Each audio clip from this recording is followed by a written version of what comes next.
Ugh, it's such a hassle to be called in like this.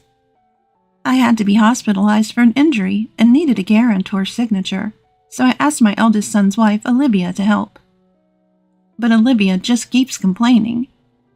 To begin with, she looks down on me because she knows I live on a $700 monthly pension. The wedding gift was just a cheap one, barely $1,000. It's unbelievable. Every time we meet, she has something to complain about, and it's getting on my nerves. I manage just fine on $700 a month, so why does she feel the need to belittle me like this? Isn't the thought that counts for a wedding gift? Being judged solely on the amount of money is just... I tried to avoid Olivia as much as possible because talking to her just put me in a bad mood. Then one day, Olivia told me she wanted to cut family ties. I'd really rather not have to take care of you in your old age, just because you're my husband's mother. She probably thinks I'll be in a bind if she cuts me off. Olivia grinned triumphantly. Would that actually be a bad thing? Huh? Ignoring Olivia's confusion, I decided to sever the family ties. A few months later, Olivia found out something shocking and came storming into my house. I am Marie, 68 years old. I live alone in Boston. My husband passed away 2 years ago due to a worsening chronic illness. Now my younger son and his wife live nearby and look out for me. My eldest son, John, works for a global company and is too busy to come home often. However, he always sends me flowers and gifts for my birthday and Mother's Day. The same kind-hearted John announced at 38 that he'd finally found someone he wanted to marry. We decided to have a family meeting at home, and John brought Olivia. She was incredibly cheerful, and the meeting ended on a positive note, leading to a smooth engagement. The wedding was scheduled for 6 months later to accommodate John's busy schedule, but I took the wedding gift to John's house as soon as they registered their marriage. Mother-in-law, thank you for coming today. Oh, don't mention it. I'm just here to give the wedding gift. Oh, I'm so excited. I give Olivia the dishware I bought as a wedding gift, beaming with joy. I wanted to give something tangible rather than just financial support. I figured they'd already have furniture, so after some thought, I settled on dishware. But the moment Olivia sees the wedding gift, she freezes. Wait, this is the wedding gift? Yes, it's a set of matching teacups. I thought they were cute. Is something wrong? I start to worry that maybe it's not to her taste. However, the response I get is completely unexpected. You're giving me this cheap stuff as a wedding gift? Cheap? Are you kidding me? A wedding gift should be around $10,000, right? I thought you were rich because you lived in a nice house. Was I wrong? Oh, Olivia! I'm taken aback by this sudden change in Olivia. Her gestures, her tone, everything is different. There's no trace of the polite and cheerful Olivia I met at the family meeting. How are you making a living right now, mother-in-law? I'm on a pension. How much is the pension? $700. Ugh, you really are broke. What a scam. Living in such a nice house and still being broke is just the worst. Olivia crosses her legs and sighs. Living on $700 a month? That's so pathetic. How are you even surviving? Olivia's mocking tone irks me. I manage just fine on $700, thank you. Well, that's great. Just don't come asking me for help when you're broke. Turns out, Olivia is the kind of person who changes her attitude based on income and assets. Feeling demeaned and upset, I decided to head home right away. For about a month since then, I've thought several times about telling John about Olivia's true character. But our schedules never aligned, and I haven't been able to share it with him. I've spent the days feeling quite uneasy. Standing at a traffic light, lost in thought, I'm suddenly hit by a speeding bicycle and fractured my arm. It wasn't a severe injury, but surgery and hospitalization were necessary. I was told I needed a cosigner for the hospital admission, and they asked me to contact a family member. As soon as I texted my sons, I received a call from John. Mom, are you okay? How's the injury? I'm fine for now. I've taken some painkillers. About the cosigner for the hospital. It's going to be tough for my brothers and me. We're sending Olivia instead. Olivia? Yeah, it's a weekday. And by the time we get off work, visiting hours would be over. Olivia doesn't work, so she can go. I see. To be honest, I really didn't want to see Olivia. But I couldn't afford to be picky. My middle son Michael and his wife Sophia are both teachers. They're busy not only working late, but also raising 2 kids.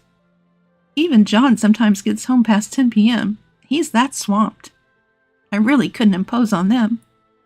So I asked John, and we decided to have Olivia come. When Olivia arrived at the hospital, it was pretty clear she wasn't thrilled to be there. Being called out like this is just the worst. I'm sorry. Everyone else is working, you know. Just because I'm a homemaker doesn't mean I have free time, you know. I was prepared for some complaints, but her blatant attitude started to get under my skin. By the way, you can pay the hospital fees, right? Of course, I'll cover it myself. No need to worry. Fine. But don't pathetically ask for loans, saying you're broke. From now on, the money John makes isn't just his, you know. She signs the papers with a smug smile and hands them to me. To begin with, I didn't want to deal with this hassle. I regret causing you trouble. I'll try to ask someone else in the future. You better. The thought of more caregiving or hospital stays is depressing. I really don't want the hassle of looking after you in your old age. Her rude behavior made me want to limit my interactions with Olivia as much as possible, and couldn't wait for her to leave. Why did I have to put up with such harsh words when I didn't even want to be hospitalized? It was hard to accept. Don't worry, Michael and Sophia are around, and I'll make preparations so I don't inconvenience anyone. I tried to act as normal as possible. I didn't want to stir the pot, especially in front of the nurses and other patients. Then go ahead and do as you please. Don't come crying to me when no one helps and you regret it later. I'll make sure it doesn't come to that. Good, because even if you play the "I'm the eldest son's daughter-in-law" card later, it won't help. So why don't you sever family ties right now? She probably thought that saying sever family ties would make me uncomfortable. But honestly, I wouldn't be bothered if I cut ties with Olivia. Worst comes to worst, I'll manage my later years even without my children's support. I'm okay with it. But what about you? Huh? Of course it's fine. Despite being taken aback by my unexpected response, Olivia nodded. She probably thinks I'll be in trouble without my kids' support because I'm poor and live alone. All right, let's sever family ties then. I won't contact you anymore and I'll delete your number. Do whatever you want. You're such an annoying old hag. Olivia, irritated by my laid-back attitude, stomped out with exaggerated, heavy footsteps. I had planned to help with the wedding expenses, but after seeing Olivia's attitude, I decided against it.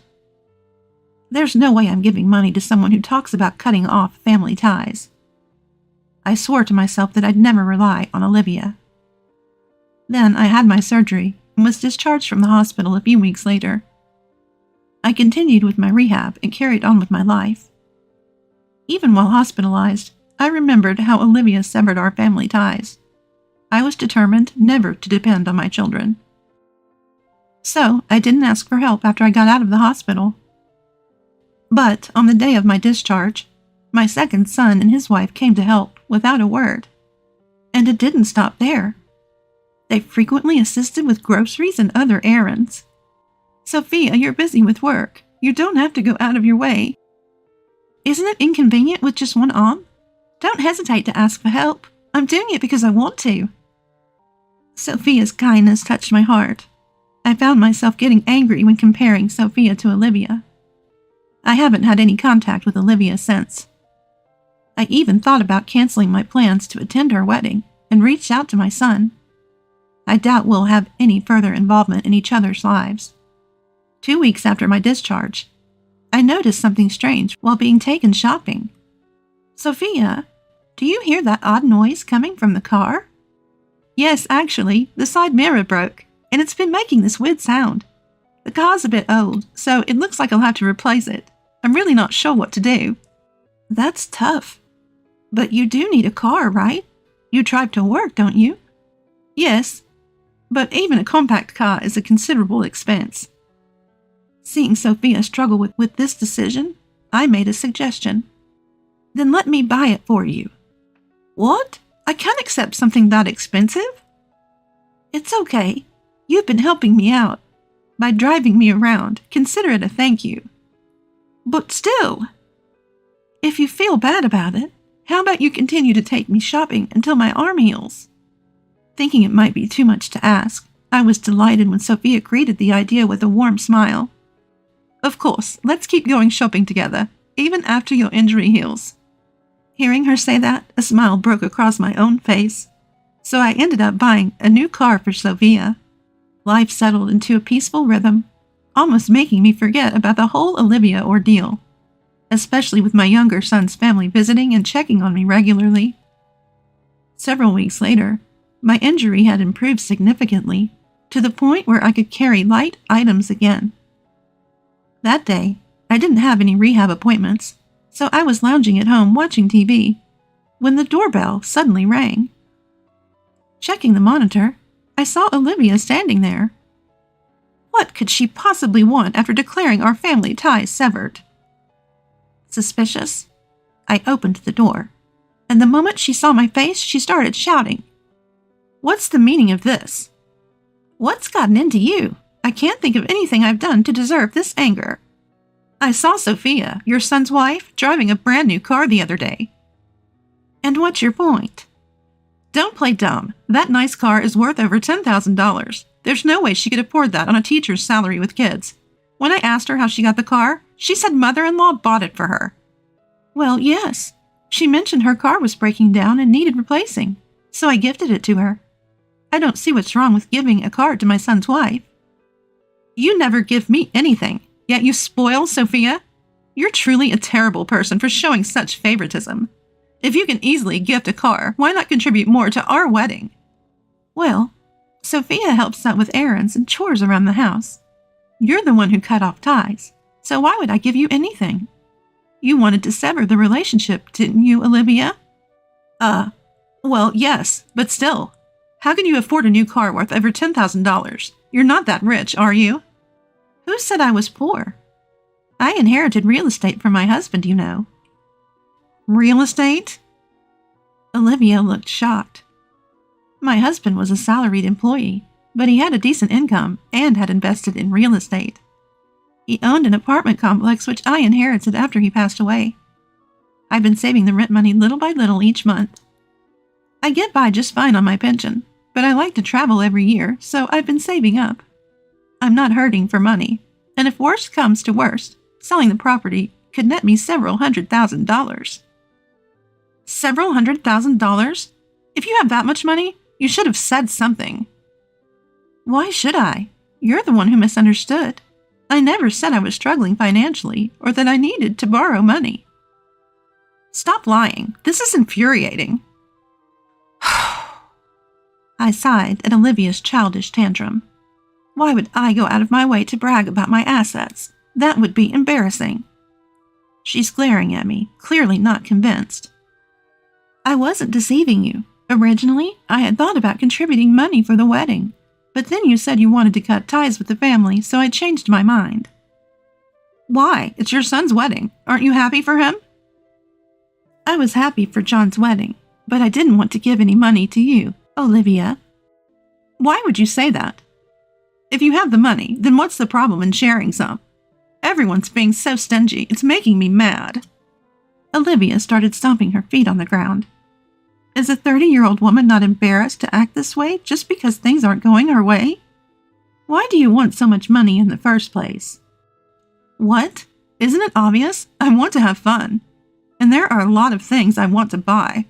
John only gives me $2,000 a month, saying that's enough. $2,000 isn't enough for you? Of course not. Even a decent bag costs at least $5,000. I shook my head at Olivia's reckless spending. I truly wondered how John could have fallen for such a woman. Olivia's anger showed no sign of warning, and her complaints about John were endless. I even married John thinking he had money. If I'd known he was this stingy, I would have never married him. Is John really that stingy?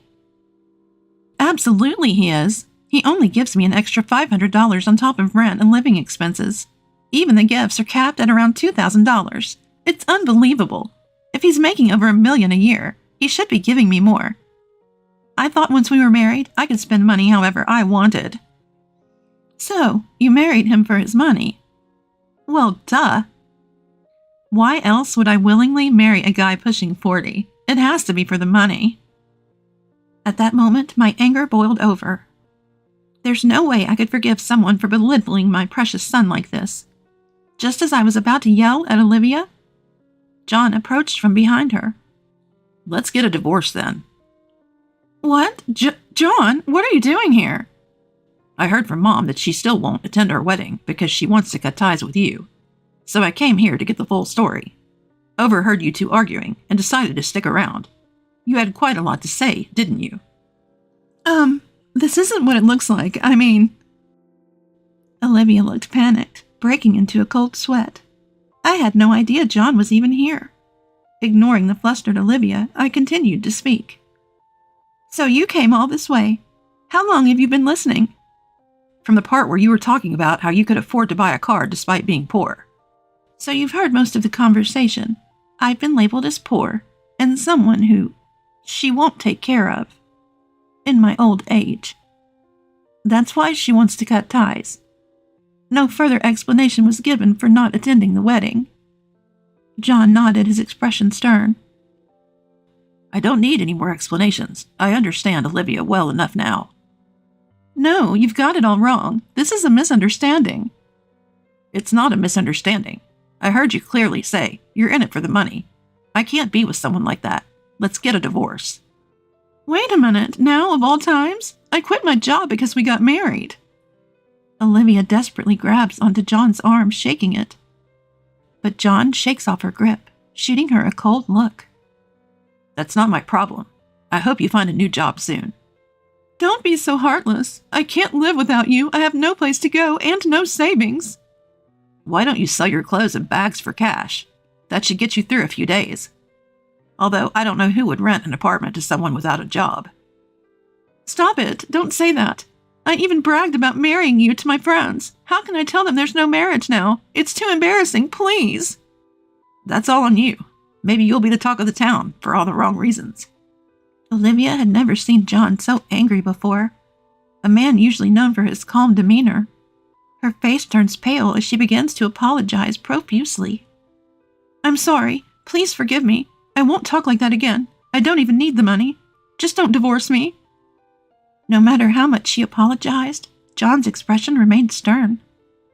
I can't even stand to look at you anymore. Leave right now. No, please reconsider. Come on, please. Just so you know, it's not only about the money. How could you tell someone's parents that you want to cut ties because you don't want to care for them? If I'd known you were such a cold person, I never would have married you in the first place. At the sound of John's raised voice, Olivia starts to cry. Don't ever show your face in front of me again. No! Olivia starts crying, her face covered by her hands. But no one is there to console her. I felt a bit relieved that John understood her true nature, and I felt relieved that I no longer had to be deceived by such a nasty woman. John, realizing why I declined to attend the wedding, apologized and left. Realizing she's hit a dead end, Olivia gave me a piercing glare and walked away, clearly disappointed. Afterwards, I heard that John and Olivia got divorced, and she moved into an old apartment. Before their marriage, she apparently worked as a receptionist at a shopping mall, but was on the verge of getting fired due to her poor work attitude. It seems like she wanted to marry someone wealthy so she could quit her job quickly.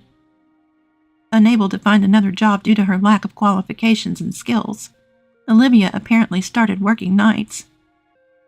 Olivia, now over 30, apparently isn't making as much money as she'd hoped. And I hear she's living a pretty frugal life while complaining all the way. On the other hand, it looks like John has found a new love interest. I was worried about how quickly he'd move on, but after meeting her, I found she's a genuinely calm and sincere person. She herself had been married, cheated on, and then divorced. That common history of divorce brought them together. It's funny how divorce can lead to new beginnings, but I feel more at ease with her. We work together and know each other's character well. John said this with a smile. I consider myself most fortunate to have married and met my children. So I hope John can find a loving family through marriage as well. But marriage isn't the only path to happiness. Some people are choosing not to marry these days, and there's no need to rush into it. If you meet someone wonderful and feel like you want to marry, then go for it. I hope John finds his way to a happy life from here on out.